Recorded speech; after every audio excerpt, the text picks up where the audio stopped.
What's going on, everyone? KJ here. Let's get right into my thoughts on episodes 929 and 930 of Detective Conan. So starting off, we have episode 929, titled The Woman Standing in the Window, Part 1. So for a thriller case, this is pretty interesting. Basically, this woman who the detective boys befriended saw something that happened in another apartment building and blackmailed the person from that room. This eventually led to her death by falling from really high up. She was also almost killed by being pushed in traffic.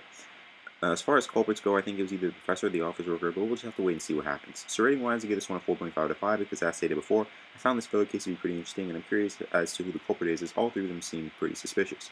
After that, we have episode 930, titled The Woman Standing in the Window, Part 2, and the conclusion to this case was a little weird. Starting off, we learned the secrets of two of the suspects. The professor, well, actually, all three of them had a secret, but they started off with the other two first.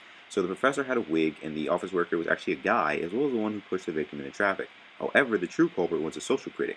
In addition to, of course, murdering the victim, she was also the one who sent the letters to the other suspects about the victim knowing their secrets, which in turn caused the other office worker to try and kill the victim with the traffic stuff.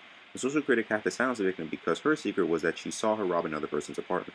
Like I said earlier, I already thought this filler case was pretty interesting, having only seen the first part at the time, but now with everything resolved, I definitely enjoyed this one. It felt a little more complex than your average filler case, which made me more curious as to how this case was going to be resolved.